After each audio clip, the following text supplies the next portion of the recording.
Hello बच्चों, कैसे हो बेटा। उम्मीद करता हूँ सब ठीक होंगे और शानदार तरीके से अपनी तैयारी कर रहे होंगे। जैसा आप सभी को पता है कि हम हिंदी की प्रैक्टिस करा रहे हैं बेटा, और बड़े शानदार तरीके से प्रैक्टिस चल रही है और आप भी बहुत मेहनत कर रहे हैं। तो अगला प्रैक्टिस सेट है बेटा, स्टार्ट करते हैं, ज्यादा टाइम नहीं लेते हैं।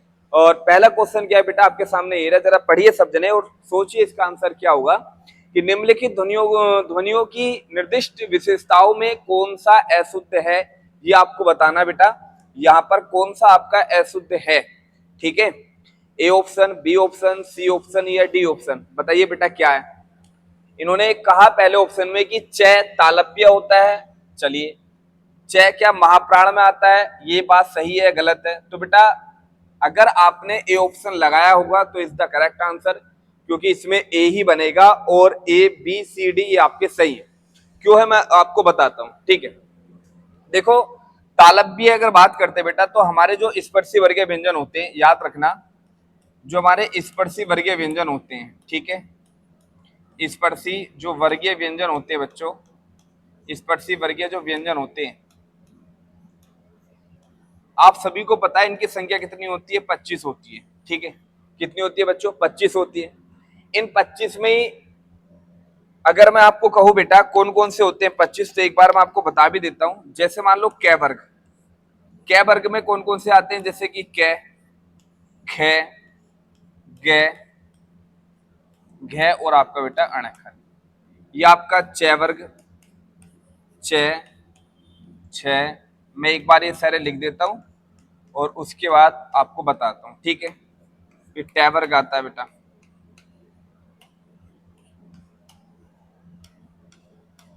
ठीक है। त, थ, द, ध और एक आपका न। फिर आता आपका पै वर्ग, प, फ, ब, भ और कौन सा आपका मैं, ठीक है। तो एक कुल मिलाकर बच्चों 25 होते हैं। स्पर्शी वर्गीय व्यंजनों की कभी संख्या पूछेगा तो आपको 25 बतानी है, ठीक है। अब आपको ये डिसाइड करना है कि इन 25 में कितने महाप्राण होते हैं, कितने अल्पप्राण होते हैं, ठीक है। तो पूछ लेता है आपसे। तो याद रखना, पहले तो ये जो आपका कै वर्ग होता है, ठीक है, ये कंठीय होता, मतलब ये कै वर्ग को जो हम बोलते हैं तो कंठ से बोले जाते हैं। अगर पूछेंगे बेटा च वर्ग किसमें, च वर्ग का उच्चारण स्थान क्या होता है, तो बेटा ये तालव्य होता है, ये बात आपको याद रखनी है। जबकि ट वर्ग का पूछेगा तो आपको बताना बेटा ये मूर्धा होता है, ठीक है। जबकि बेटा आपसे त वर्ग का पूछेगा तो आपको बताना है ये दंतीय होता है, और आपसे पै वर्ग का पूछेगा तो आप सभी को बताना है कि ये आपका ओष्ठीय होता है, ठीक है। ये बात आपको याद रखनी है। चलिए, उसके बाद ये जो आपके 25 मैंने यहाँ पर लिखे हैं बेटा, इन 25 में कुछ तो ऐसे व्यंजन हैं जिनका उच्चारण करते हैं तो मुख से वायु ज्यादा आती है, और कुछ इसमें बेटा ऐसे व्यंजन होते हैं कि जिनका उच्चारण करते हैं तो मुख से वायु कम आती है। तो प्राणत के आधार पर कभी पूछेगा स्पर्शी वर्गीय व्यंजनों को कितने आधार पर बांटा गया है, तो दो प्रकार से बांटे जाते हैं, याद रखना। एक होता है बच्चों अल्पप्राण, प्राणत के आधार पर कभी भी पूछेगा तो प्राणत के आधार पर दो प्रकार के होते हैं। एक होता है आपका अल्पप्राण, ठीक है। एक कौन सा होता है आपका अल्पप्राण होता है, ये बात मैं आपको क्लियर कर दूं जिससे आपको कभी दिक्कत ना हो। और दूसरा होता है आपका महाप्राण, क्या होता है बेटा, महाप्राण, ठीक है। अल्प प्राण की अगर बात करते हैं तो अल्प प्राण किन व्यंजनों को कहा जाता है, तो अल्प का मतलब होता है बेटा कम और प्राण का मतलब होता है वायु, अर्थात जिन व्यंजनों का उच्चारण करते समय अगर मुख से वायु कम आ रही है तो वो अल्पप्राण व्यंजन कहलाते हैं। और महा माने अधिक होता है, प्राण माने वायु। अब जिन व्यंजनों का उच्चारण करते समय अगर मुख से वायु ज्यादा आ रही है तो वो आपके महाप्राण है, अगर मुख से वायु कम है तो अल्पप्राण है, मुख से वायु ज्यादा आ रही है तो वो आपके महाप्राण कहलाते हैं। अब इन 25 में ऐसे कितने हैं जिनका उच्चारण करते हैं तो मुख से जो वायु है वो ज्यादा आती है, ऐसे 25 में ऐसे कितने व्यंजन हैं जिनका उच्चारण करते हैं तो मुख से वायु कम आती है। तो आप याद रखना अच्छी तरीके से, जो अल्पप्राण होता है ये अल्पप्राण प्रत्येक वर्ग का पहला, ये जो पहला हो गया देखो, ये दूसरा, ये तीसरा, ये चौथा और ये क्या पांचवा, इसका मतलब ये हुआ कि प्रत्येक वर्ग का पहला, प्रत्येक वर्ग का दूसरा, प्रत्येक वर्ग का तीसरा, प्रत्येक वर्ग का चौथा, प्रत्येक वर्ग का पांचवा। तो ये अल्पप्राण जो होते हैं बच्चों, तो इसके बारे में अगर बताओ तो याद रखना अल्पप्राण प्रत्येक वर्ग का पहला, तीसरा और पांचवा, ठीक है। प्रत्येक वर्ग का पहला और तीसरा और पांचवा अल्पप्राण कहलाते हैं, और जो बचे अर्थात प्रत्येक वर्ग का दूसरा और चौथा बेटा क्या कहलाता है, आपका महाप्राण कहलाता है। कहने का मतलब ये बेटा कि आपका ये पहला वाला वर्ग और ये आपका तीसरा वाला वर्ग और ये आपका पांचवा वाला वर्ग, ये अगर तुम्हें लगता है कि भैया कै चे टे तै पे ये कहीं दिखाई देते हैं तो अल्पप्राण कहलाते हैं, तुम्हें लगता है कि भैया गे जे डे दे बे ये दिखाई देते हैं तो ये भी अल्पप्राण है, और इन्हें देखोगे तो ये बेटा ये भी आपके अल्पप्राण है। मतलब कि इन 25 में कभी अल्पप्राण पूछेगा तो प्रत्येक वर्ग का पहला तीसरा पांचवा कहलाता है, और जबकि महाप्राण पूछेगा तो प्रत्येक वर्ग का दूसरा और चौथा बेटा क्या कहलाता है, आपका महाप्राण। जब लो आपको पूरा चार्ट याद नहीं होगा, आप इन्हें नहीं कर पाओगे, तो एक बार इन्हें अच्छे से रिवीजन से पढ़ लेना बेटा। यही चीज मैं आपको बताना चाह रहा हूं। आप मुझे बताओ बेटा, चय तो आपका तालव्य था, चलो अच्छी बात है तालव्य है, लेकिन चय आपका महाप्राण नहीं है। चय आपका महाप्राण नहीं है, क्यों नहीं है? क्योंकि चय जो है बेटा ये वर्ग के पहले में आता है, और वर्ग के पहले में हम इसे महाप्राण नहीं कह सकते, इसलिए गलत था। लेकिन जैसे ख की बात करते हैं बच्चों, देखो ख आपका महाप्राण है, सही बात है। ख दूसरे वर्ग में आता है, दूसरे में लिख दिया तो बिल्कुल महाप्राण है। ख कंठ्य होता है, बिल्कुल सही बात है। ख जो होता है कंठ्य होता है, ये भी सही था। जबकि तय की बात करें, क्या ये अल्पप्राण होता है? बिल्कुल होता है भाई। तय वर्ग पहले में आता है और पहला आपका अल्पप्राण में होता है, ये भी बात सही था। तय क्या आपका दंत्य होता है? बिल्कुल सही बात है, तय आपका दंत्य होता है, तो इसलिए ये ऑप्शन भी आपका सही था। यहाँ पर मैं की बात करें तो मैं जो है वो ओष्ठ्य होता है, रियल बात है भाई, मैं आपका ओष्ठ्य में आता है, सही बात है। लेकिन क्या मैं आपका सैघोष होता है? अब ये सैघोष आ गया, इसे भी समझ लो। देखो यहाँ पर सैघोष, इनमें ऐसे कितने हैं जिनका उच्चारण करते समय स्वर तंत्रों में कंपन होता है, जिनका उच्चारण करते समय स्वर तंत्रों में कंपन नहीं होता है? तो घोषत्व के आधार पर पूछेंगे, याद रखना। अगर घोषत्व के आधार पर पूछे जाते हैं तो घोषत्व के आधार पर जो व्यंजन होते हैं वो दो प्रकार के होते हैं। घोषत्व के आधार पर कितने प्रकार के? घोषत्व के आधार पर होते हैं दो प्रकार के। एक होता है आपका बच्चों यहाँ पर सैघोष, एक होता है आपका सैघोष होता है घोषत्व के आधार पर, ठीक है। एक सैघोष होता है, या हम इसे घोष व्यंजन भी कह सकते हैं, याद रखना। दूसरा होता है बच्चों यहाँ पर अघोष, ठीक है। तो याद रखना, सैघोष व्यंजन उनको कहते हैं जिन व्यंजनों का उच्चारण करते हैं तो जो स्वर तंत्रियां होती है ना, जैसे कंठ, तालु, मूर्धा, ओष्ठ, ये स्वर तंत्रियां होती हैं जितनी यहाँ पर लिख रखी हैं। तो सैघोष वे व्यंजन कहलाते हैं कि जब इनका उच्चारण करते हैं तो उन स्वतंत्रों में कंपन होता है। सै का मतलब साथ में, घोष का मतलब कंपन, अर्थात जिन व्यंजनों का उच्चारण करते समय अगर स्वतंत्र में कंपन है तो आपके सैघोष व्यंजन कहलाते हैं। तो वे इन 25 में कौन से सैघोष हैं? तो याद रखना, प्रत्येक वर्ग का बच्चों तीसरा और चौथा और पांचवा, मतलब कि ये जो लास्ट वाले हैं बच्चों, ये लास्ट वाले जो हैं आपके, जो मैं लिख रहा हूं यहाँ पर, तीसरे, चौथे और पांचवे, ये आपके बेटा सैघोष कहलाते हैं। और जबकि प्रत्येक वर्ग का बेटा पहला और दूसरा जो होता है प्रत्येक वर्ग का, ये शुरू के जो बेटा है, ये शुरू के, ये आपके क्या कहलाते हैं? ये आपके अघोष कहलाते हैं, ठीक है।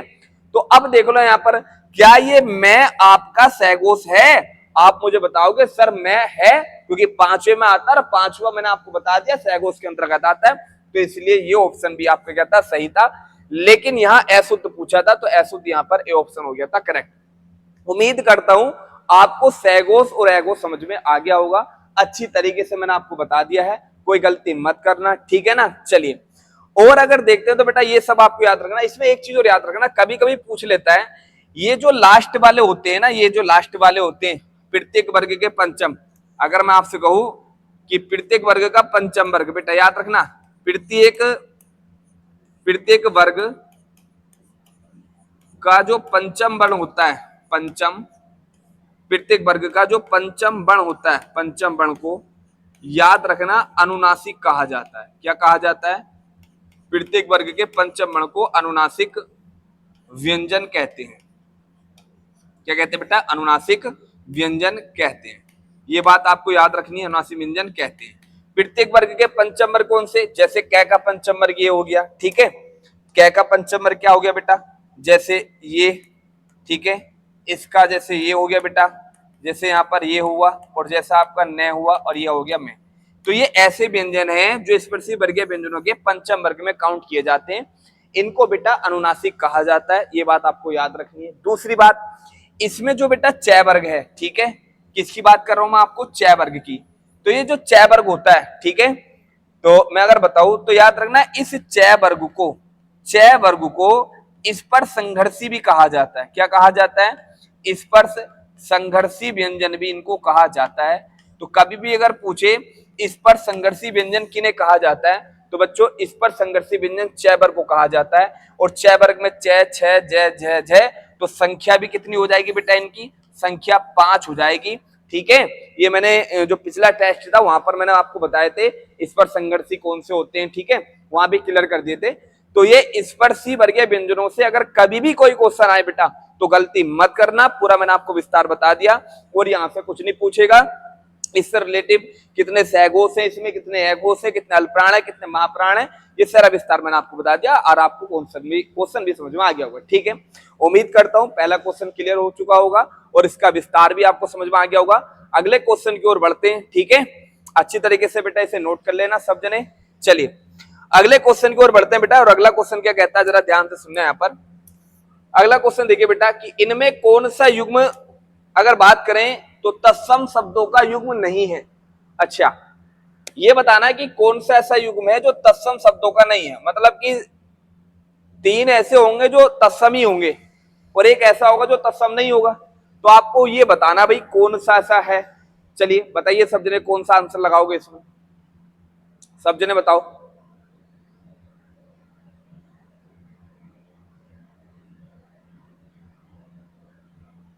बताओ सब जने क्या लगाओगे? तो अगर बेटा आपने इसमें आंसर लगाया होगा ना डी ऑप्शन, तो इज द करेक्ट आंसर। क्यों है? क्योंकि मैं आपको बताता हूं। देखो यहाँ मत्स्य की बात करें तो बेटा ये मत्स्य भी आपका तत्सम है और इसका तत्व में सभी को पता है मछली होता है। ठीक है, जबकि मृग की बात करें ये भी तत्सम है, जिसका बेटा हिरण होता है या हिरण कह सकते हैं, ये इसका तत्व होता है। ज्ञान एक तत्सम है, क्षेत्र भी तत्सम है, इसका खेत होता है बेटा तद्भव।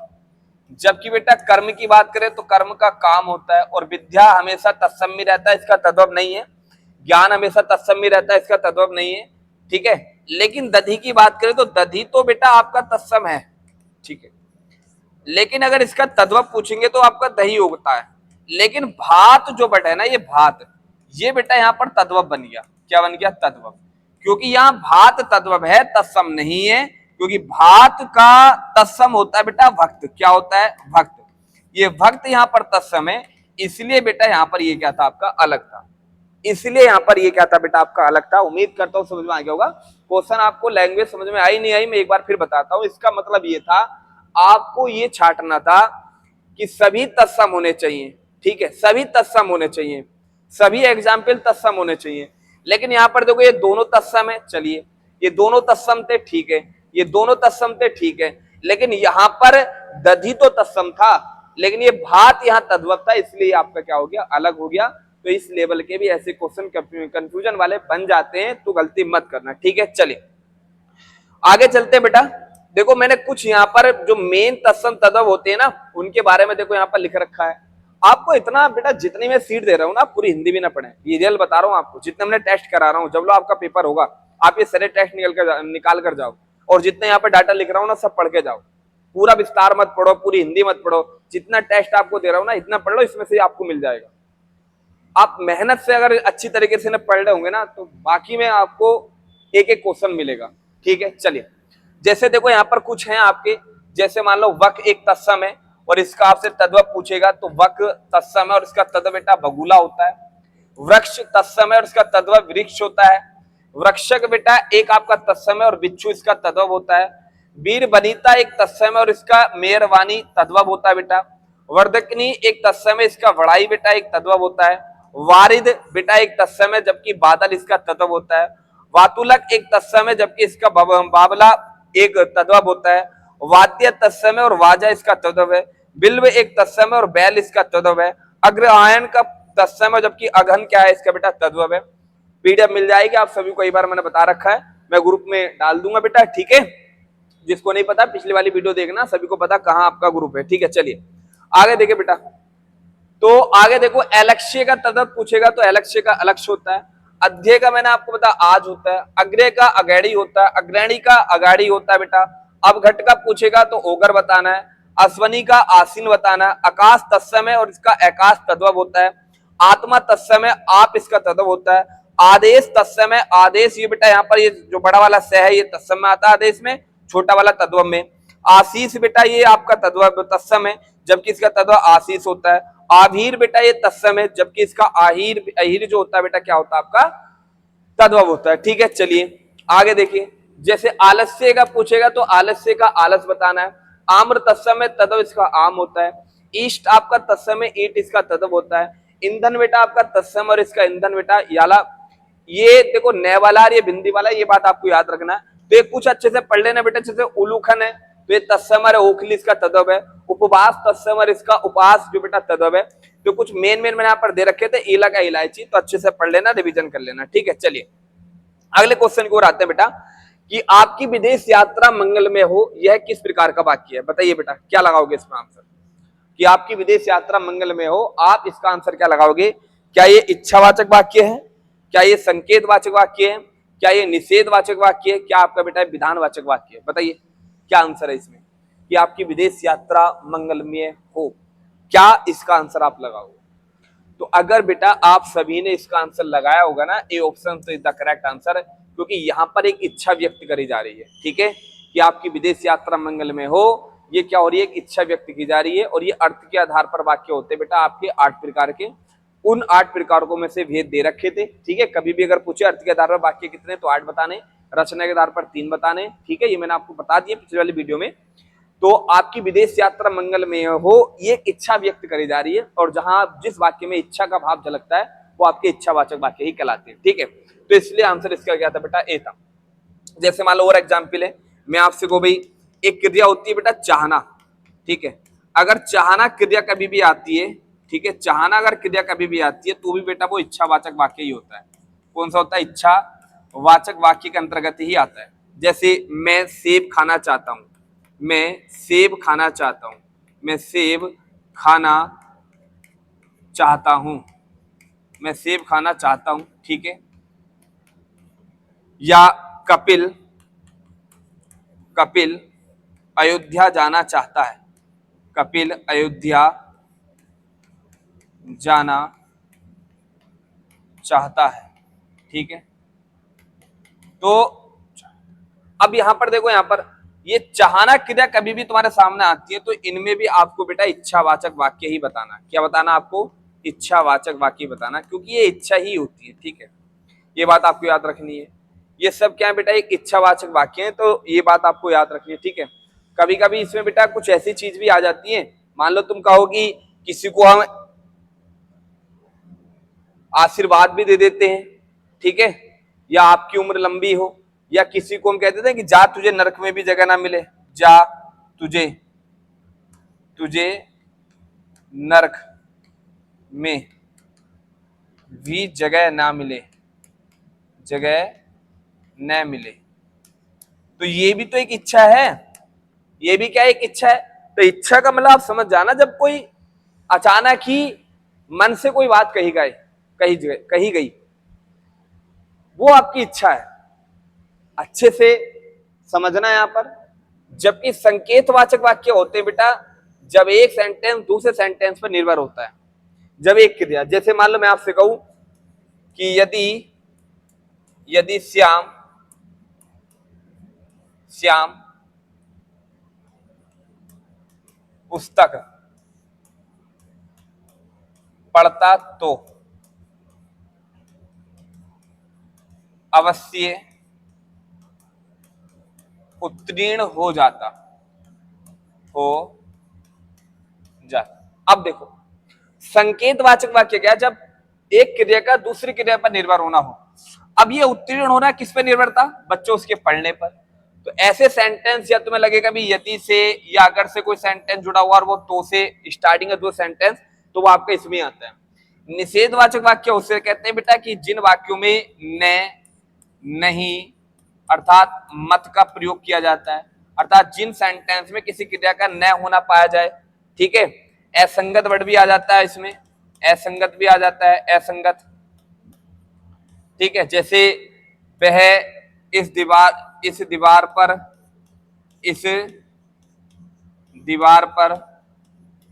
यह चित्र, इस दीवार पर यह चित्र असंगत है। असंगत है। तो यहां पर बेटा देखो असंगत मतलब कि क्रिया के न होने का बोध दर्शा रहा है, या वह स्कूल नहीं जा सकता, वह स्कूल नहीं जा सकता, वह स्कूल नहीं जा सकता, नहीं जा सकता, सकता। तो जहां पर क्रिया के न होने का बोध हो, जहां इन शब्दों का प्रयोग किया जाता है, नकारात्मक का भाव झलकता, वो निषेधवाचक होते हैं। विधानवाचक वाक्य बेटा उसे कहते हैं जहां से क्रिया के होने का बोध हो, या क्रिया मतलब कि ऐसा ना हो क्रिया ना हो रही हो, क्रिया के करने का अगर होने का बोध होता है वो विधानवाचक कहलाता है। जैसे वह चला गया तो क्रिया हो रही है, वह चला गया, ठीक है, वह चला गया।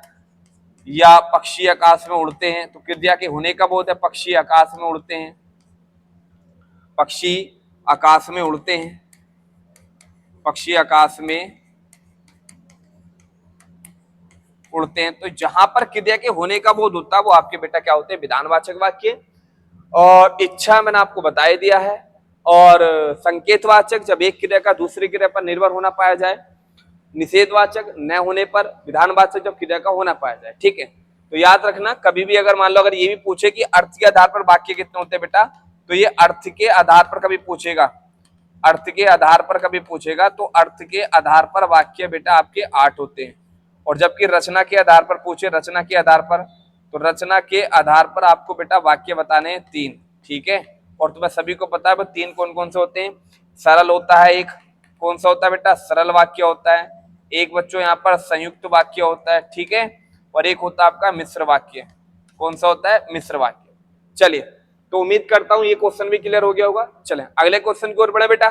चलो, चौथा क्वेश्चन क्या है बेटा, जरा ध्यान से देखो। यहां पर कह रहा है कि यद्यपि वह बीमार था परंतु वह मेला गया, वाक्य की त्रुटियां सुधारें। अच्छा, इस वाक्य में कहीं त्रुटि है और इसको त्रुटि सुधार कर इसे सही तरीके से लिखना बेटा। मतलब इसका मतलब ये हुआ कि ये वाक्य है, इसमें कहीं त्रुटि है और इसे तुम्हें सही करके लिखना है। कि इसे सही करके लिखकर क्या बनेगा कि यद्यपि वह बीमार था परंतु वह मेला गया। तो याद रखना बेटा एक चीज अपनी माइंड में, कभी भी कोई सेंटेंस यद्यपि से स्टार्ट होता है तो उसका मेल बेटा आपको तथापि से कराना है। किससे कराना, तथापि से।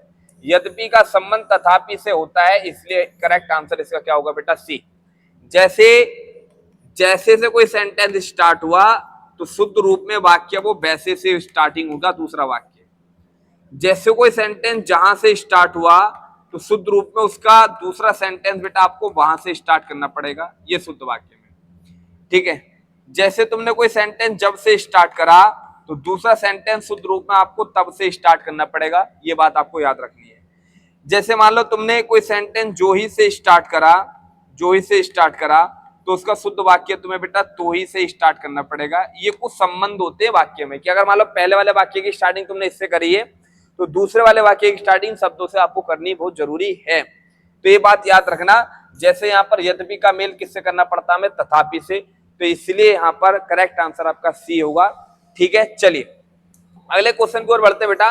5वां क्वेश्चन क्या कहता है कि भारत तेंदु हरिश्चंद्र द्वारा संपादित पत्रिका इनमें से एक नहीं है, पहचान कीजिए बेटा कौन सी नहीं है। जल्दी बताइए, बड़ा अच्छा क्वेश्चन है बेटा। पत्रिका से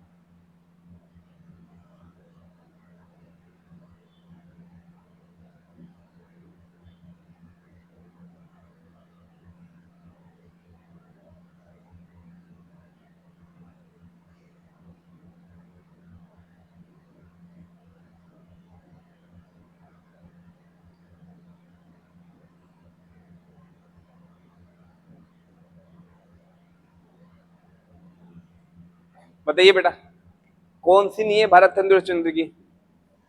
तो अगर बेटा आपने इसका आंसर लगाया होगा ए ऑप्शन, तो इज द करेक्ट आंसर, क्योंकि आनंद कदामनी जो है बेटा वो बद्री नारायण चौधरी की है। किसकी है बेटा, बद्री नारायण चौधरी।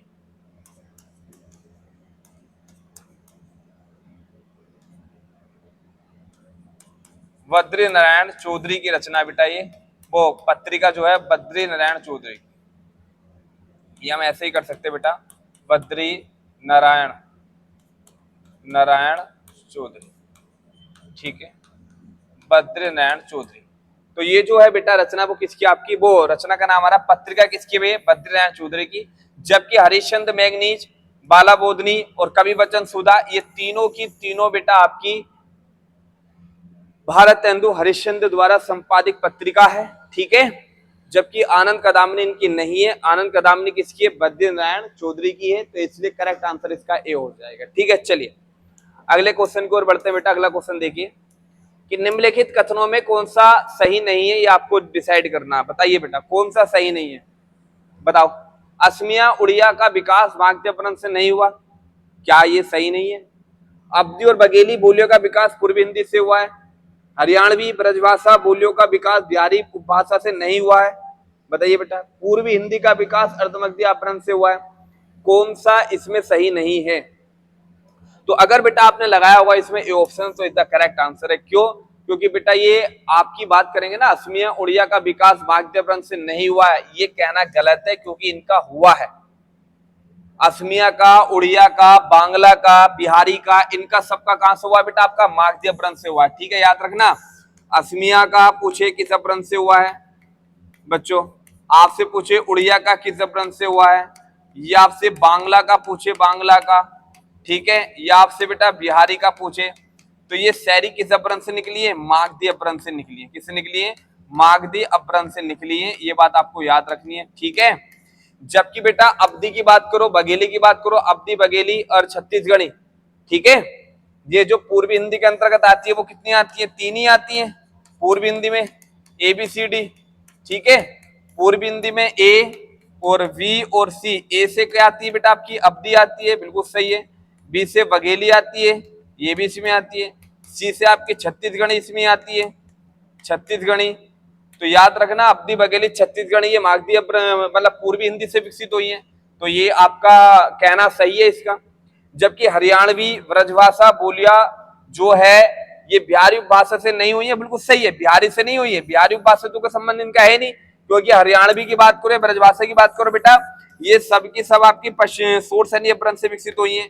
कहां से हुई है आपकी? सोर सैनी अपभ्रंश से, सोर सैनी अपभ्रंश से विकसित हुई है ये तो ये बात भी यहाँ पर सही थी, क्योंकि आपकी राजस्थानी की बात करो बेटा, आपसी चाहे सोर सैनी में खड़ी बोली भी इसी से विकसित मानी जाती है, ब्रजभाषा भी, बुंदेली भी, ये सब कहां से बेटा? आपकी सोर सैनी अपभ्रंश से, तो ये कहना भी गलत है।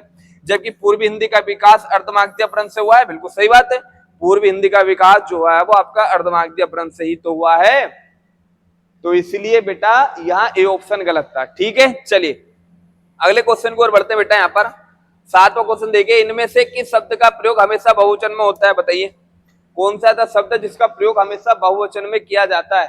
बताओ इनमें से किस शब्द का प्रयोग हमेशा बहुवचन में होता है? हमेशा बहुवचन में, होठ का, सूरज का, पानी का, सोना का।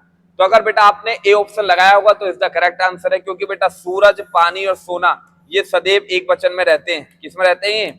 सदैव एक वचन में रहते हैं, ठीक है। और जैसे मैं और भी लिख सकते हैं बेटा, जैसे सदैव एक वचन में रहने वाले, जैसे जनता भी इसमें रहती है, सेना की बात करो तो भी इसमें रहती है बेटा, आकाश की बात करो तो भी हमेशा एक वचन है, प्रजा की बात करें तो प्रजा हमेशा एक वचन में रहता है, सहायता, सहायता हमेशा एक वचन में रहता है बेटा, ये सब एक वचन वाले शब्द हैं, सदैव एक वचन वाले, याद रखना बेटा, ठीक है। भीड़ की बात करो चाहे, ठीक है, या सूर्य की बात करो, ठीक, या आप चांदी की बात करो, चांदी की बात करो, या आप सोने की बात करो, जितने भी पदार्थवाचक संज्ञा होती है इसमें आती हैं, चाहे आप पानी की बात करो, ठीक है, चाहे आप बेटा दूध की बात करो, ये सब इसमें आएगा, ठीक है। लोहा ये भी आपका सदैव एक वचन में रहता है, लोहा। वर्षा सदैव एक वचन में रहती है बेटा, वर्षा भी हमेशा एक वचन में रहेगी, ठीक है। तो ये सब आपके बेटा किस में रहते हैं? सदैव एक वचन में। जबकि सदैव बहुवचन में कौन कौन से होते हैं? जैसे मान लो समाचार, समाचार हमेशा सदैव बहुवचन में रहता है। जैसे दर्शन जो बेटा हमेशा सदैव बहुवचन में रहता है। जैसे हस्ताक्षर, हस्ताक्षर हमेशा सदैव बहुवचन में रहता है। जैसे बाल पूछ ले, बाल, तो बाल भी सदैव बहुवचन में रहता है। अक्षत पूछ ले, अक्षत, अक्षत भी सदैव आपका बहुवचन में ही रहता है, ठीक है।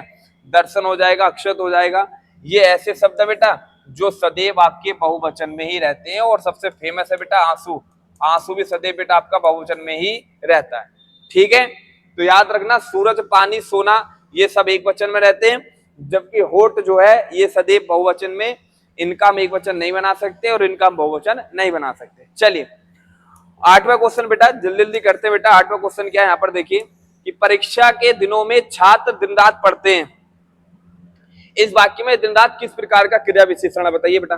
कि परीक्षा के दिनों में छात्र दिन रात पढ़ते हैं, तो दिन रात किस प्रकार का है, नॉर्मल सी बात है, आपने अच्छी तरह सोचा भी होगा, लगाया भी होगा। अरे भाई दिन रात किसे दर्शा रहा है, क्या परिमाण को दर्शा रहा है, काल को दर्शा रहा है, ऋतु को दर्शा रहा है, स्थान को। तो सबने अगर लगाया होगा बी ऑप्शन, तो इज द करेक्ट आंसर, क्योंकि दिन रात एक समय है, दिन रात एक टाइम को दर्शा रहा है, और क्रिया की एक विशेषता बता रहा है कि पढ़ने का टाइमिंग क्या है बेटा। जब क्रिया की विशेषता बताई जाती है उसे क्रिया विशेषण कहते हैं। पढ़ने का टाइमिंग क्या है, दिन रात, तो इसलिए ये हो गया आपका कालवाचक क्रिया विशेषण। ठीक है, क्योंकि आप सभी को पता है कि क्रिया विशेषण के 4 भेद होते हैं, ये 4 के 4 यहाँ पर इन्होंने लिख रखे हैं। क्रिया विशेषण बेटा कितने होते हैं, 4 होते हैं। ठीक है, जैसे कालवाचक का मतलब होता है, जब याद रखना कालवाचक जो क्रिया विशेषण होता है ना, मैं थोड़ा सा अगर आपको बताऊं तो कालवाचक जो क्रिया विशेषण होता है, कालवाचक जो बच्चों आपका क्रिया विशेषण होता है, ठीक है, कालवाचक क्रिया विशेषण, जब आपको लगे बेटा कि भाई कल, कौन कौन से आपको शब्द दिखाई देंगे मैं उसके बारे में बताता हूं। जैसे मान लो कल, अभी भी एक समय को दर्शाता है, परसों आ जाए तो भी एक समय को दर्शाएगा, सुबह आ जाए तो भी एक समय को दर्शाएगा काल में, सवेरे आ जाए सवेरे तो भी एक काल को दर्शाएगा। ठीक है, तुरंत आ जाए तुरंत तो ये भी एक काल को दर्शाएगा। ठीक है, अभी आज आ जाए आज तो ये भी इसको दर्शाएगा। ठीक है, रात दिन आ जाए रात दिन तो ये भी इसको दर्शाएगा। प्रतिदिन आ जाए बेटा प्रतिदिन, प्रतिदिन भी इसी को दर्शाएगा। या बेटा रात भर आ जाए रात भर, ठीक है, ये भी समय को दर्शाएगा। या बेटा दिन भर आ जाए दिन भर, ये भी बेटा इसी को दर्शाएगा। या पल पल आ जाए पल पल तो ये भी एक समय को ही दर्शाएगा। ठीक है ना, तो ये कहीं भी अगर आकर क्रिया की विशेषता बताते हैं तो याद रखना उन्हें कालवाचक क्रिया विशेषण कहा जाता है। क्या क्या क्या कहा जाता है, कालवाचक। जैसे एग्जाम्पल में मैं आपसे कहूं कि आज बरसात होगी या आज वर्षा होगी, आज वर्षा होगी, तो आज वर्षा होगी में बेटा एक टाइमिंग है होने का, वो क्या है, क्रिया के होने का, तो कालवाचक क्रिया विशेषण। कि वह अभी गया, वह अभी गया है, वह अभी गया है, वह अभी गया है। तो देखो बच्चों यहाँ पर जाने का समय क्या है, अभी, तो ये क्या बन जाएगा आपका कालवाचक।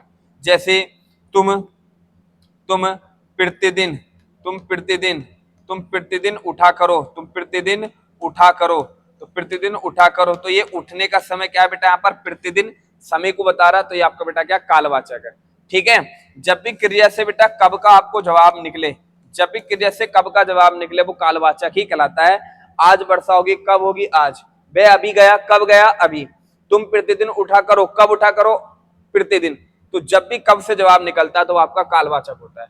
जबकि परिमाणवाचक क्या होता है बेटा, परिमाणवाचक में आपको कौन कौन से मिलते हैं, परिमाणवाचक में जैसे आपको कम मिलेगा, जैसे तुम्हें बेटा कहीं ये अधिक वर्ड मिल जाए, जैसे तुम्हें बेटा कहीं ये बहुत वर्ड मिल जाए। ठीक है, परिमाण की बात करो बेटा बहुत हो जाए, जैसे मान लो कितना हो जाए, ठीक है, कितना हो जाए, या बेटा कभी भी कितने आ जाए, कितने आ जाए, या कितनी भी आ जाए। ठीक है, कितनी भी आ जाए। और कभी कभी बेटा कुछ भी आ जाता है, ये बात आपको याद रखनी है, कुछ। या आपसे बेटा थोड़ा आ जाए, क्या आ जाए, थोड़ा बड़ा आ जाए। या ज्यादा आ जाए, ज्यादा आ जाए।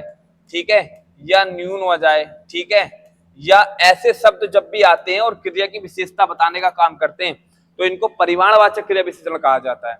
जैसे एग्जाम्पल में मैं आपको बताऊं, देखो एग्जाम्पल में जैसे वह अधिक बोलता है, वह अधिक बोलता है, वह अधिक बोलता है। तो आप मुझे बच्चों सब जने बताओ, बोलने का परिणाम क्या है, अधिक बोलता है। बोलने का परिमाण क्या कहोगे, बोलने का परिमाण है अधिक। ठीक है, कितना बोलता है बेटा, अधिक बोलता है, तो ये अधिक क्रिया की विशेषता बता रहा है, तो परिमाणवाचक बनेगा। जैसे वह कम खाती है, वह कम खाती है, वह कम खाती है, तो वह कम खाती है, तो बताओ मुझे खाने का परिमाण कितना बेटा, उसका कितना खाती है, कम, तो ये आपका परिमाणवाचक क्रिया विशेषण बनेगा। जैसे उसने कहा कि तुम बहुत, तुम बहुत, तुम बहुत बोलते हो, तुम बहुत बोलते हो। या तुम बहुत हंसती हो, तुम बहुत हंसती हो, तो तुम बहुत हंसती हो बेटा, ये हंसने का परिमाण है, कितना हंसती हो, बहुत, तो ये भी आपका परिमाणवाचक बनेगा। मतलब कि ये जब क्रिया के परिमाण के बारे में बताए ये परिमाणवाचक कहलाएंगे। जबकि बेटा रीतिवाचक क्या होता है, रीतिवाचक को सुन लेना बेटा, ये जहां भी आते हैं ये टाइमिंग है, पढ़े याद रखना। रीतिवाचक में क्या आते हैं बेटा, रीतिवाचक में आपको याद रखना बेटा, जैसे मान लो रीतिवाचक में आ गया, जैसे भैया धीरे धीरे अगर आ गया, जैसे धीरे आ जाएगा, जैसे बेटा आपका अचानक आ जाएगा, धीरे अचानक, ये शब्द याद रखना, धीरे हो जाएगा, अचानक हो जाएगा, ठीक है, धीरे अचानक। जैसे तेज हो गया, क्या हो गया बेटा, तेज हो गया। जैसे ध्यान पूर्वक हो गया, ध्यान पूर्वक हो गया, ठीक है, तेज ध्यान पूर्वक। या मैं कह सकता हूं बेटा पैदल, क्या कह सकता हूं बेटा, पैदल। या मैं आपसे कह दूं बेटा मन से, क्या कह दूं बेटा, मन से। या मैं आपसे कह दूं बेटा शीघ्रता से, क्या कह दूं मैं आपसे, शीघ्रता से, शीघ्रता से, ठीक है। या मैं आपसे कह सकता हूं बेटा यहाँ पर कुशलता पूर्वक, कुशलता पूर्वक, कुशलता पूर्वक। तो ये जब शब्द आते हैं और आकर ये क्रिया की विशेषता बताते हैं, तो ये कहलाते हैं आपके रीतिवाचक क्रिया विशेषण। क्यों कहलाते हैं, क्योंकि ये क्रिया के जब ये आते हैं ना, तो क्रिया के होने का तरीका बताते हैं, अर्थात क्रिया किस ढंग से हो रही है। और जब ये बताएं क्रिया के होने का तरीका या ढंग बताते हैं, तो उनको रीतिवाचक क्रिया विशेषण कहा जाता है। जैसे मान लो उसने कहा भी आपसे, उसने एग्जाम्पल में कहा कि वह तेज दौड़ता है, वह तेज दौड़ता है, वह तेज दौड़ता है। तो आप मुझे सब जने बताओ, वह तेज दौड़ता है, तो ये दौड़ता कैसे बेटा, तेज। तो ये दौड़ता कैसे, तो तुम कहोगे सर तेज दौड़ता, तो ये दौड़ने का उसका ढंग तरीका क्या है, तेज है।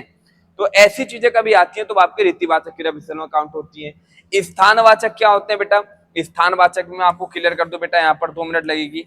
स्थानवाचक में कौन कौन से आते हैं, स्थानवाचक में कौन कौन से आते हैं, स्थानवाचक में याद रखना, जहां भी तुम्हें अगर ये शब्द मिले क्रिया की विशेषता बताने पर, जैसे ऊपर हो गया, जैसे बेटा नीचे हो गया, ठीक है, जैसे अंदर हो गया, ठीक है, जैसे आपका बाहर हो गया, ठीक, जैसे आपका भीतर हो गया, ठीक है, भीतर हो गया, या सामने हो गया, ठीक है, सामने हो गया, या दाएं हो गया, या आपके बेटा बाएं हो गया, ठीक है, या बेटा आगे हो गया, या बेटा आपका पीछे हो गया।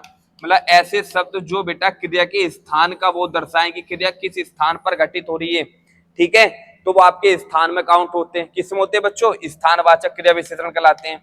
इसमें जैसे मैं आपसे कह दूं भाई बंदर ऊपर बैठा है, बंदर ऊपर बैठा है, बंदर ऊपर बैठा है, तो आप मुझे बताओ बच्चों, बंदर ऊपर बैठा है, यहाँ बैठने का स्थान कहाँ बंदर का, तुम कहोगे ऊपर, तो ये स्थानवाचक क्रिया विशेषण है।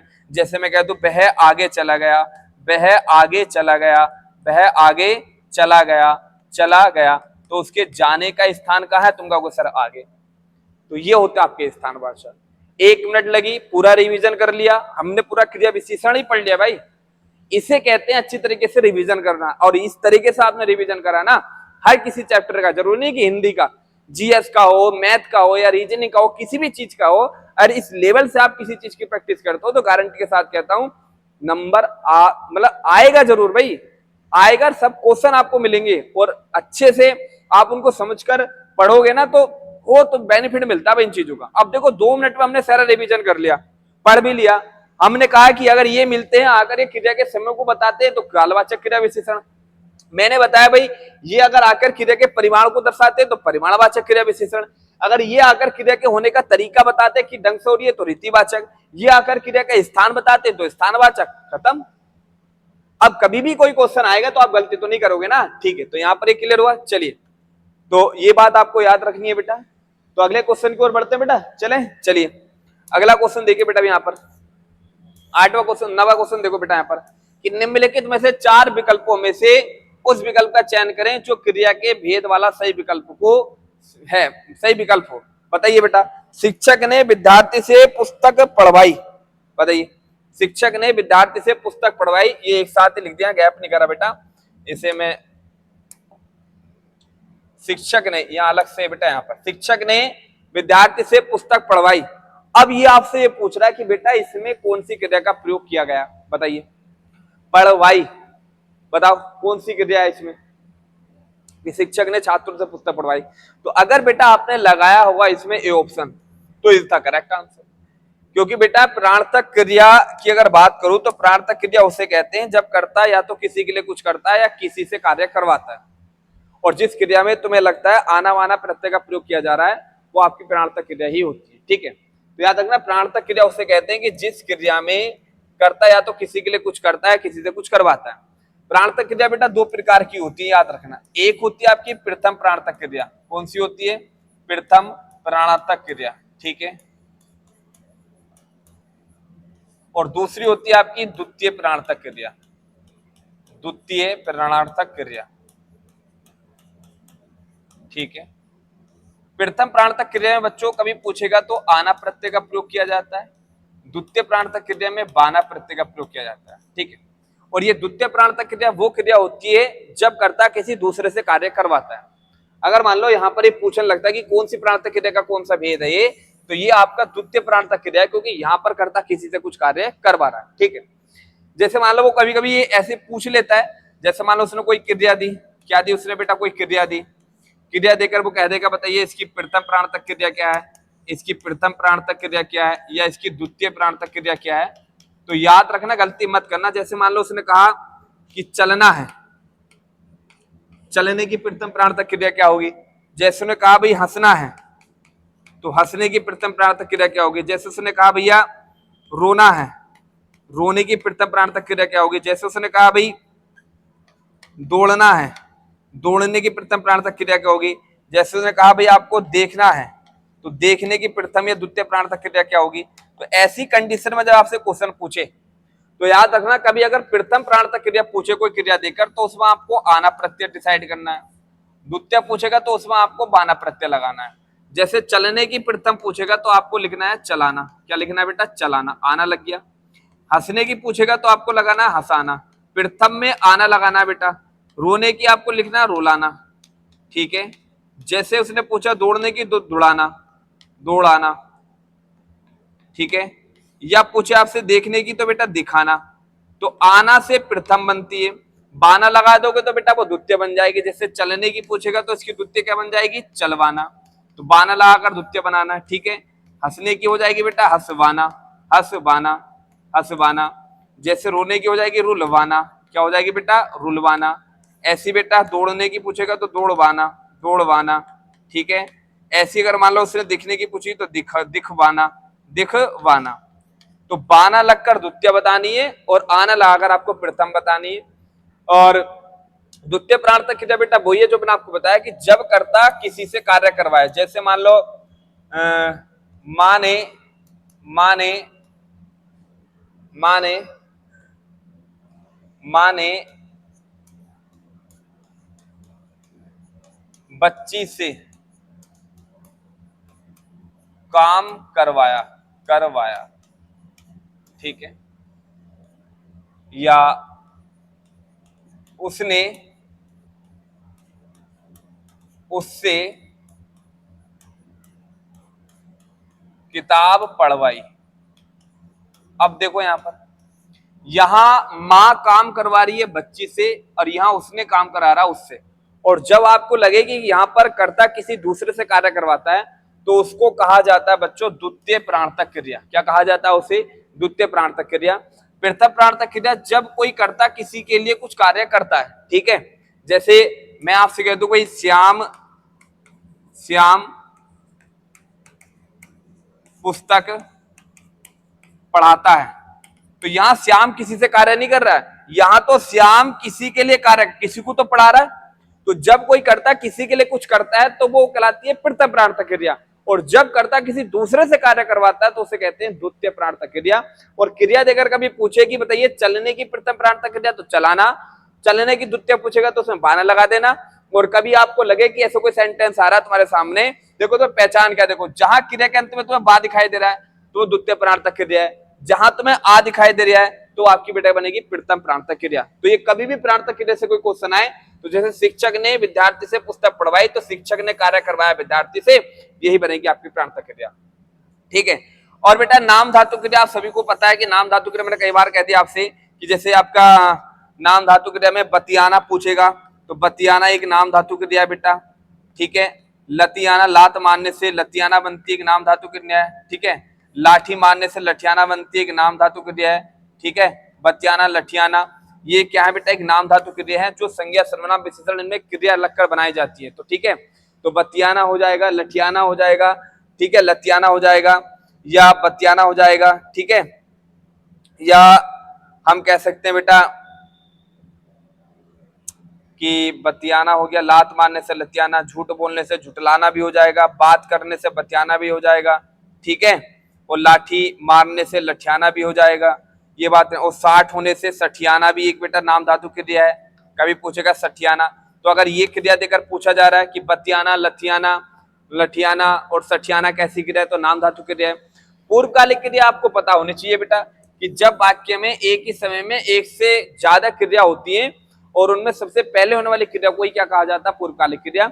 इसकी पहचान ये है बेटा, इसकी पहचान ये है पूर्वकालिक क्रिया की कि इसमें आपको क्या मिलता है। इसकी पहचान में मैं यहाँ पर थोड़ा सा बताऊं तो पूर्वकालिक क्रिया की पहचान क्या होती है बच्चों, कि जो पूर्वकालिक क्रिया होती है ना, इसमें कर प्रत्यय का प्रयोग किया जाता है। किसका बेटा, कर प्रत्यय का। जैसे मान लो पढ़कर पूर्वकालिक क्रिया है, दौड़कर पूर्वकालिक क्रिया है, नाचकर पूर्वकालिक क्रिया है, ठीक है, हंसकर, ये कैसी क्रिया बेटा, पूर्वकालिक क्रिया है। या आपसे बेटा देखकर, ये भी कैसी बेटा आपकी पूर्वकालिक क्रिया है।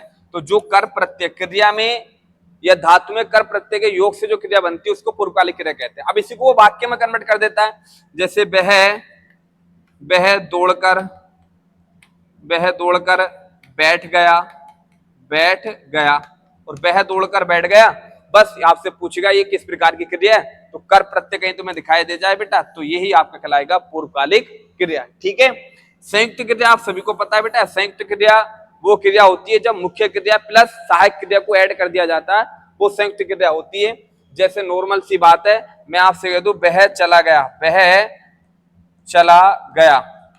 तो वह चला गया, इसमें जो एक जितनी भी क्रिया होती हैं सब संयुक्त क्रिया ही होती हैं।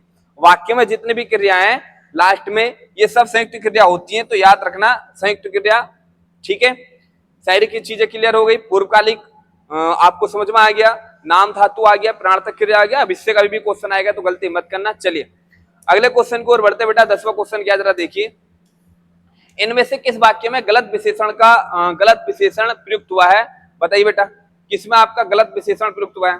कविता परिश्रमी युक्ति है, चलिए। प्रबुद्धिजनों से हमारी अपेक्षा है, यह सरकारी महिलाओं का अस्पताल है, सरकारी महिलाओं का अस्पताल है, यह वह अच्छा आदमी था लेकिन काम ना आया। बताइए कहां विशेषण का गलत प्रयोग हुआ है, बताइए। तो देखो परिश्रम व्यक्ति, युक्ति है तो परिश्रमी सही है, कोई गलती नहीं है। युक्ति है तो परिश्रमी बिल्कुल सही है बच्चों, युक्ति है तो सही है। प्रबुद्धिजनों से हमारी अपेक्षा है, सही है। प्रबुद्धिजनों से ये भी आपका सही है। वह अच्छा आदमी है, ये भी सही है। लेकिन सरकारी महिलाएं थोड़ी होंगी बेटा, यहां तो ये होना चाहिए था कि यह सरकारी, यही नहीं, ये यहां पर गलत है। यह महिलाओं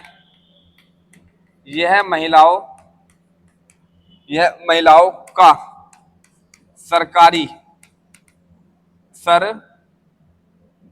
यह महिलाओं का सरकारी अस्पताल है,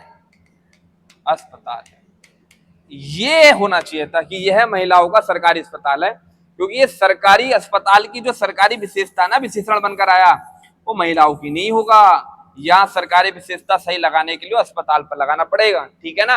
विशेषण मैंने आपको पिछली वीडियो में अच्छी तरह बता दिया है कि संज्ञा सर्वनाम की विशेषता बताने वाले शब्दों को क्या कहा जाता है बेटा, विशेषण। तो इसलिए इसका करेक्ट आंसर क्या होगा बेटा, सी ऑप्शन, ये आपका यहाँ पर गलत था। चलिए अगला देखिए बेटा 11वां क्वेश्चन कि आपके घर में इतना दूध होता तो कुछ हमारे यहाँ भी भिजवा दिया कीजिए, ठीक है। तो इस वाक्य में अधोलिखित संदर्भ का सर्वनाम कौन है। अच्छा यहाँ पर बेटा इतना में और आपको कुछ में बताना सर्वनाम कौन सा है, बताइए। इतना और कुछ में सर्वनाम आपको डिसाइड करना कौन सा होगा, निश्चयवाचक, संबंधवाचक, अनिश्चयवाचक, निजवाचक, बताइए। तो बेटा देखो आप मुझे बताओ, क्या तुम बता सकते हो दूध में इसकी क्वांटिटी निश्चित कर दोगे कितना दूध है, यहां तुम निश्चित कर दोगे कुछ में कितने है बेटा, नहीं कर पाओगे तो सीधी सी बात है क्या बनेगा आपका अनिश्चयवाचक सर्वनाम। और मैंने आपको कई बार बता दिया अनिश्चयवाचक सर्वनाम कौन कौन से होते हैं, आपका कोई भी आ जाता है, कभी कभी बेटा कुछ भी आ जाता है, या आपका बेटा किसी, इनका प्रयोग कभी किया जाएगा तो आपका निश्चयवाचक सर्वनाम होगा, ठीक है। निश्चयवाचक मैंने आपको बताया दिया बेटा ये है, और आपका क्या वह, और आपका क्या है ये बहुवचन और क्या ये निश्चयवाचक सर्वनाम होते हैं। संबंधवाचक मैंने आपको बता दिया बेटा, जब जो का मेल किससे हो जाए सो से, या बेटा जैसे का मेल किससे हो जाए, जैसे का मेल किससे हो जाए वैसे से, तो ये संबंधवाचक सर्वनाम होते हैं। निजवाचक मैंने आपको बता दिया बेटा, जैसे स्वयं हो जाएगा, ठीक है, अपने आप हो जाएगा, अपने आप हो जाएगा, या बेटा स्वतः हो जाएगा, ठीक, या स्वतः के बाद खुद हो जाएगा, ठीक है। तो ये जब आते हैं तो ये निजता को दर्शाते हैं। कई बार मैंने आपको बता ही दिया तो अच्छी तरह समझ में आ गया होगा, ठीक है। चलिए अगले क्वेश्चन की ओर बढ़ते हैं। अगला क्वेश्चन देखिए बेटा, 12वां क्वेश्चन कि निम्नलिखित में से संज्ञा की दृष्टि से असंगत युग्म है, बताइए असंगत युग्म बताना बेटा कौन सा है संज्ञा की दृष्टि से। असंगत युग्म बताओ कौन सा है। क्या बंदर जातिवाचक संज्ञा है? बिल्कुल करेक्ट बात है भाई, बंदर जातिवाचक है। मोटाई भाववाचक बिल्कुल सही है। नेपाल व्यक्तिवाचक सही है। ग्रहणा जातिवाचक कैसे हो जाएगी? मैंने तो पिछली वाली वीडियो में बताया बेटा, ग्रहणा की बात करो या बेटा प्रेम की बात करो या ईर्ष्या की बात करो, ठीक है, या बेटा नफरत की बात करो, नफरत की बात करो, या आपसे बुढ़ापे की बात करो, बुढ़ापा, या बेटा आपसे बचपन की बात करो, बचपन की बात करो, ठीक है, या आपसे बेटा लालिमा की बात करो, या आपसे बेटा कालिमा की बात करो, लालिमा की बात करें या कालिमा की बात करें, ठीक है, या आपसे आपा की बात करें, या आपसे अपनापन अपनापन की बात करें, ठीक है, या आपसे बेटा हम कहें तो भाई डर की बात करो, चाहे भय की बात करो, चाहे क्रोध की बात करो, ये सब बेटा एक भाव हैं जितने मैंने लिखे हैं, और इसी कारण इनको भाववाचक संज्ञा कहते हैं, जातिवाचक नहीं कहते हैं। तो इसलिए आंसर इसका डी था। बंदर भाई जातिवाचक है, क्यों नहीं है? बंदर जातिवाचक है, लड़का जातिवाचक है, ठीक है, मेज जातिवाचक है, ठीक है, मेज जातिवाचक होगा आपका। गाय की बात करें, गाय की बात करें, या आपसे बेटा हम गाय की बात करें या वकील की बात करें, वकील भी जातिवाचक है, ठीक है, चाहे हम आम की बात करें, आम भी जातिवाचक है। तो जो जाति होती है प्रॉपर एक नहीं होता। मोटाई भाववाचक है, बिल्कुल सही है, चाहे मोटाई करें या बेटा यहाँ पर अच्छाई करें, चाहे यहाँ पर हम बुराई करें, ये सब कैसी हैं आपकी भाववाचक संज्ञा है। जबकि नेपाल व्यक्तिवाचक है, बिल्कुल बात है कि सभी देशों के नाम बेटा व्यक्तिवाचक में आते हैं। नेपाल की बात करो, भारत की बात करो, चीन की बात करो, किसी भी देश की या किसी भी राज्य के नाम की बात लोगे, किसी भी गांव का तुम नाम लोगे, वो आपका व्यक्तिवाचक में आएगा, क्योंकि वो प्रॉपर एक को ही दर्शाता है, ठीक है। चलिए तो समझ में आ गया होगा बेटा, इसका करेक्ट आंसर क्या होगा? D option. चलिए अगले क्वेश्चन की ओर बढ़ते बेटा। 13वां क्वेश्चन है कि निम्नलिखित में से शुद्ध वर्तनी वाला शब्द कौन सा है? बताइए हिरण्यकशिपु कैसे लिखा जाता है? बड़ा अच्छा शब्द है। हिरण्यकशिपु की शुद्ध वर्तनी कौन सी सही होगी? बताइए इसे बेटा। तो अगर बेटा आपने इसमें लगाया होगा हिरण्यकशिपु तो सब सोच रहे होंगे बी, यहाँ पर ये थोड़ा गलती हो गया, यहाँ पर ये बी है, ये सी है। तो अगर बेटा इसका आंसर लगेगा तो इसका ए ऑप्शन सही है। ये गलत नहीं, हिरण्यकशिपु होता है, ये नहीं। यहाँ पर बेटा मैं आपको क्लियर कर दूं, इसका जो सही आंसर होगा वो बी, आपका ये बी है और ये सी, इसका सी आंसर होगा हिरण्यकशिपु। हिरण्यकशिपु नहीं होता, ये सी ऑप्शन सही है बेटा। यहाँ पर हिरण्यकशिपु ऐसे लिखा जाता है बेटा, शुद्ध वर्तनी में हिरण्यकशिपु ऐसे लिखा जाता है, तो याद करना, ठीक है। हिरण्यकशिपु ऐसे लिखा जाता है अच्छी तरीके से। जैसे कुछ देखो मैंने यहाँ पर लिख रखे होंगे वर्तनी, जैसे बेटा देखो यहाँ पर देख लेना, कुछ मेन वर्तनी है। आकाश नहीं होता बेटा, क्या होता है? आकाश होता है, ठीक है। जैसे बेटा यहाँ पर देखोगे तो आगामी नहीं होता बेटा, आगामी होता है। अजमाइश नहीं होता, आजमाइश होता है बेटा। अंत्याक्षरी में याद रखना बेटा, अंत्याक्षरी नहीं अंत्याक्षरी होता है ये वाला। आर्यवर्त नहीं होता बेटा, आर्यवर्त होता है। अल्पीन नहीं होता, अल्पीन होता है। अवज नहीं होता बेटा, आवाज होता है। आविष्कार में बेटा यहाँ आविष्कार होता है। आशीर्वाद में बेटा यहाँ पर आशीर्वाद ऐसे लिखा जाता है, ठीक है। आहार नहीं होता बेटा, आहार होता है। तो कुछ मेन मैंने यहाँ पर बेटा वर्तनी दे रखी है जो आने वाली होती है, इन्हें तुम अच्छे से रिवीजन कर लेना, ठीक है। देख लेना बेटा पीडीएफ में, आप सब जने देखो यहाँ पर ईद कैसे लिखा जाता है, इस बार ईसाई गोबर, ये सब यहाँ पर देखो लिखे हुए हैं, अच्छे से तुम देख लेना, ठीक है। चलिए अगला क्वेश्चन देखो बेटा, हरिशंकर परसाई को किस विधा के लिए सबसे अधिक जाना जाता है? बताइए हरिशंकर परसाई को किस विधा के लिए सबसे अधिक जाना जाता है? अच्छा क्वेश्चन है, बताओ। हरिशंकर परसाई को कहानी के लिए जाना जाता है, व्यंग्य लेखक के लिए, नाटक के लिए, कविता के लिए? तो अगर बेटा आप सभी ने इसका आंसर लगाया होगा बी ऑप्शन, तो इसका करेक्ट आंसर है कि हरिशंकर परसाई को व्यंग्य लेखक के लिए जाना जाता है, ठीक है। कुछ देखो इनकी महत्वपूर्ण रचना और उनका जीवन परिचय हरिशंकर परसाई का मैं आपको बताता हूँ। हरिशंकर परसाई का जीवन परिचय क्या है बेटा? अगर आप देखना चाहोगे तो इनका जन्म 22 अगस्त 1924 को होशंगाबाद जो मध्य प्रदेश में पड़ता है वहां हुआ था। मृत्यु 10 अगस्त 1995 में बेटा जबलपुर में हुई थी मध्य प्रदेश में। वे हिंदी साहित्य के प्रसिद्ध एक व्यंग्यकार थे, ये बात याद रखना। ये हिंदी साहित्य के प्रसिद्ध व्यंग्यकार माने जाते थे। आगे चलते हैं तो बेटा परसाई जी को व्यंग्य लेखक का सम्राट कहा जाता है, ये बात आपको याद रखना बेटा, बड़ा अच्छा क्वेश्चन है। कभी पूछे कि व्यंग्य लेखक का सम्राट किसे कहा जाता है, तो हरिशंकर परसाई को कहा जाता है। इन्होंने हिंदी गद्य में व्यंग्य को एक सशक्त साहित्यिक विधा का रूप दिया। परसाई जी ने हास्य व्यंग्य के माध्यम से समाज, राजनीति, धर्म, अंधविश्वास और व्यवस्था की विसंगतियों पर तीखे प्रभाव किए। उन्हें साहित्य अकादमी पुरस्कार मिला बेटा 1982 में, ये बात आपको याद रखना। इनकी प्रमुख रचना बेटा पीडीएफ मिल जाएगी, अच्छे से पढ़ लेना बेटा। भोला राम का जीव इनकी रचना है। रानी नागफनी की कहानी भी इनकी रचना है। तब की बात और थी, ये भी इनकी रचना है। ये सब मोस्ट रचना तब की बात और थी बेटा। अपमार्जन भी इन्हीं की है, ठीक है। पगडंडियों का जमाना, ये भी इनकी रचना बड़ी मस्त है। वैष्णव की फिसलन, तो अच्छी तरीके से बेटा सारी रचनाएं पढ़ लेना। जो मेन रचना मैंने यहाँ पर गिर रखी है, ठीक है। पीडीएफ मिल जाएगी ना, बहुत लंबी ऐसे क्लास हो जाएगी, ठीक है। पीडीएफ में सब जने पढ़ लेना। चलिए, विशेष तथ्य क्या है बेटा, भोला इनका कुछ विशेष तथ्य है जो आने वाले होते हैं बेटा, कि भोला राम का जीवन परसाई जी के सबसे प्रसिद्ध रचना है। कि कभी पूछेगा हरिशंकर परसाई जी की प्रसिद्ध रचना कौन सी है, तो भोला राम का जीवन इनकी सबसे प्रसिद्ध रचना थी। उन्हें व्यंग्य यात्रा के पथ प्रदर्शन कहा जाता है। ये कुछ अच्छे पॉइंट है, यहाँ पर आप याद कर लेना, ठीक है। यहाँ देखिए बेटा, यहाँ देखो, इनमें से आपको डिसाइड करना है बेटा, इनमें से विलोम शब्दों का सही युग्म है, बताइए कौन सा है। आकुंचन का प्रसारण, ये तो बात सही है। अल्पज्ञ का भाई के गलत है, तो ए ऑप्शन ही सही लग रहा है इसमें बेटा। आकुंचन का प्रसारण होता है, क्योंकि अल्पज्ञ का विलोम शब्द आपका बहुज्ञ होता है, ठीक है। तो ये तो वैसे ही गलत हो गया। सम्मुखत्व सभी को पता है, सम्मुख का आपका विमुख होता है, ठीक है। जबकि स्थावर का बेटा जंगम होता है, तो इसलिए इसका करेक्ट आंसर ए सही है, आकुंचन का प्रसारण, ठीक है। चलिए, कुछ देखो यहाँ पर मैंने विलोम शब्दों की भी सीरीज दे रखी होगी, नहीं दे रखी वो मिल जाएगी, पिछली बार पढ़ा करा दिया था, ठीक है। चलिए, अगला क्वेश्चन है कि निम्नलिखित पात्रों में अभिनिवेदन के रूप में क्या लिखा जाता है, बताइए। अगर कभी अभिवादन या अभिनिवेदन करना हो तो हमें क्या लिखते हैं, आपका शुभेच्छु भवदीय या शुभ चिंतक, बताइए। तो अगर बेटा आपने इसका आंसर लगा, ये ऑप्शन पता नहीं कैसे कर दिए, ठीक है। तो यहाँ पर C option is the correct answer होगा बेटा। अभिनिवेदन के लिए, अभिवादन के लिए हम अभिनिवेदन या अभिवादन के लिए हम क्या लगाते हैं बेटा, भव्य लगाते हैं। ये यहाँ पर सही कर लेना, अभिवादन के लिए क्या लगाते हैं बेटा, भव्य। चलिए, पत्र का क्वेश्चन था, अच्छा था। दिए गए विकल्पों से कौन सा अतुल का समानार्थी शब्द नहीं है बेटा। अतुल का समानार्थी कौन सा नहीं है आपको देखना बेटा।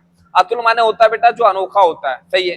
अनुपम बिल्कुल सही है, अनोखा बिल्कुल सही है, अपूर्व ये भी सही है। जबकि अनल नहीं होता।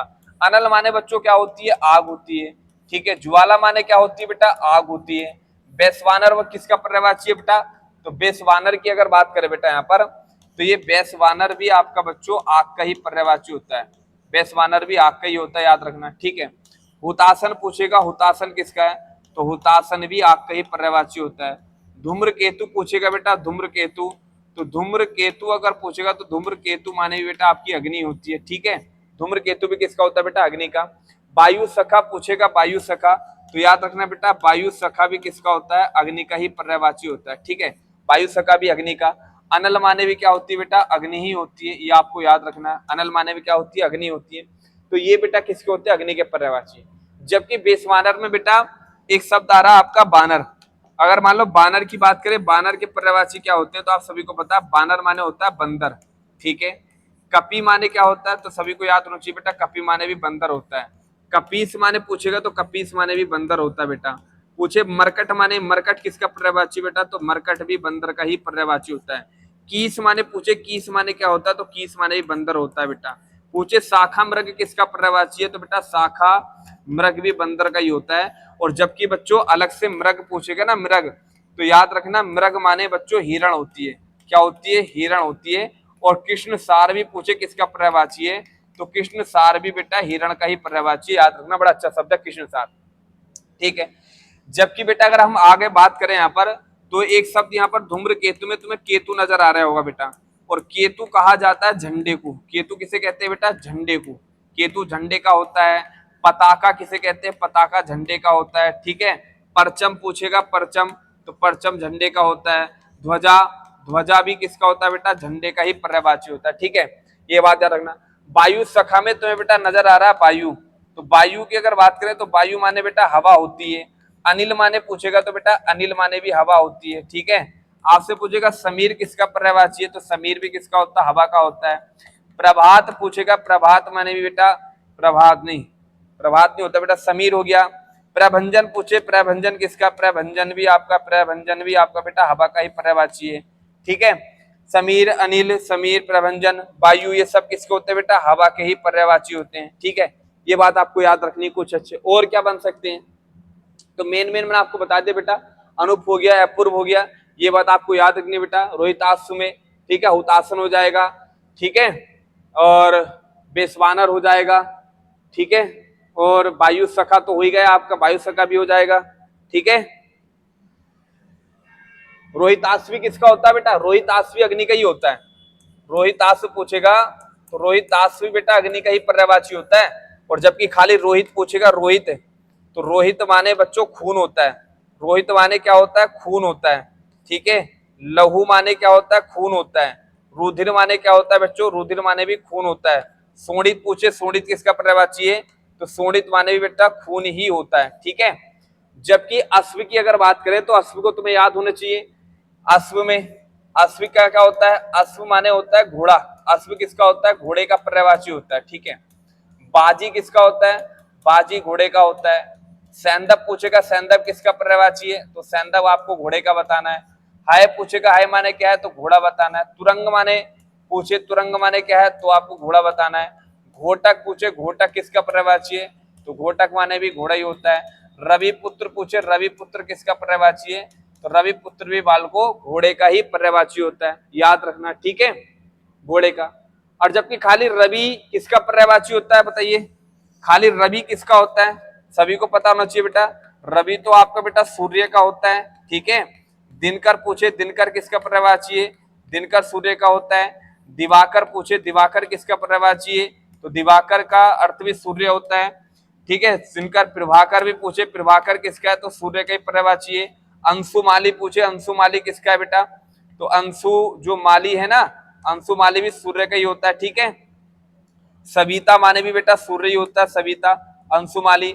अर्क पूछे, अर्क भी सूर्य का होता है। जबकि तरणी पूछे, तरणी भी किसका होता है बच्चों, सूर्य का ही पर्यायवाची होता है, ठीक है।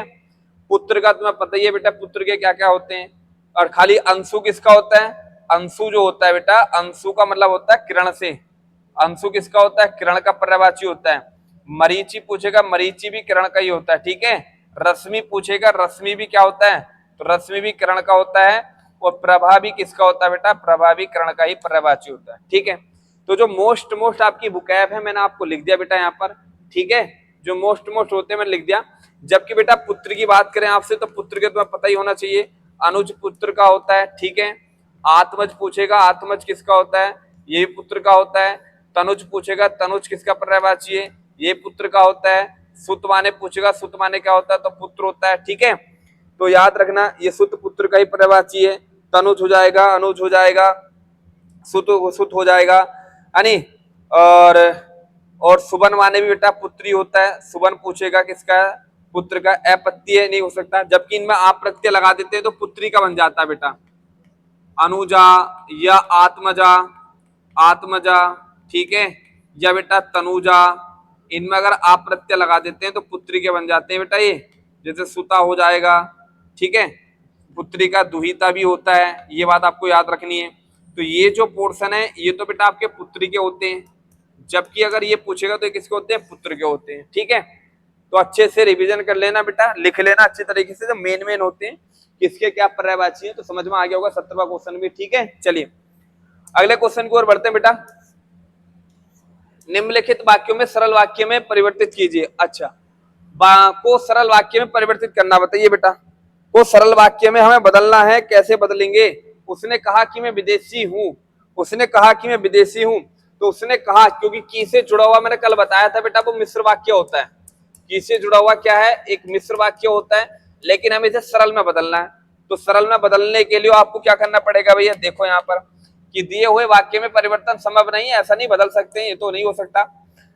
वह बोला कि से तो नहीं बनेगा, लेकिन उसने अपने आप को विदेशी बताया, ये सही है। मनाया नहीं बेटा, बताया, क्योंकि यहाँ बताने वाली बात है। तो इसलिए बी ऑप्शन इस क्या होगा बेटा, करेक्ट आंसर होगा। ठीक है, चलिए अगले क्वेश्चन की ओर बढ़ते बेटा। अगला क्वेश्चन देखिए यहाँ पर, डेंकी छनान का मुहावरे का सही अर्थ क्या है बेटा, बताइए। डेंकी छनान, अधिक लाभ पाना, व्यर्थ का काम करना, ये बेटा मुहावरा है कुमाऊनी में, और इसका जो आंसर होगा वो बी होगा, व्यर्थ का काम करना। क्या होगा बच्चों, व्यर्थ का काम करना। कुछ देखो मैंने कुमाऊनी के मुहावरे यहाँ दे रखे हैं, अच्छे से याद लिख लेना। कुमाऊनी मुहावरे जो मेन है 20 उच्च स्तर पर जो आते हुए हैं, कि ये डेंकी छानने का मतलब था बेकार का काम करना, व्यर्थ का काम करना। ठीक है, ये कुछ मैंने दे रखे हैं यहाँ पर। छाछ पीड़ा, ये अच्छे से पढ़ लेना बेटा सब जने। पीडीएफ आपको पीडीएफ में अच्छे से सब रिवीजन कर लेना, फालतू चीजें मत पढ़ो, जितना दे रहा हूं उतना पढ़ लो बस। ठीक है, जबकि लास्ट का क्वेश्चन बेटा ये है, जरा ऐसे ध्यान से देखो। आज का लास्ट का क्वेश्चन इस सेट का, कि भोले बालक ने क्रूर डाकू के कठोर हृदय में कोमल भावना जगा दी, वाक्य में कितने विशेष्य हैं, बताइए कितने विशेष्य बेटा यहाँ पर। 4 3 2 6। तो विशेष्य का मतलब होता है बेटा विशेषण नहीं, विशेष्य, जिसकी विशेषता बताई जा रही है। पहला क्या है, बालक। बालक क्या है, भोला, तो एक विशेष्य बालक हुआ। डाकू क्या है, क्रूर, तो ये क्रूर विशेषण और डाकू विशेष्य हुआ।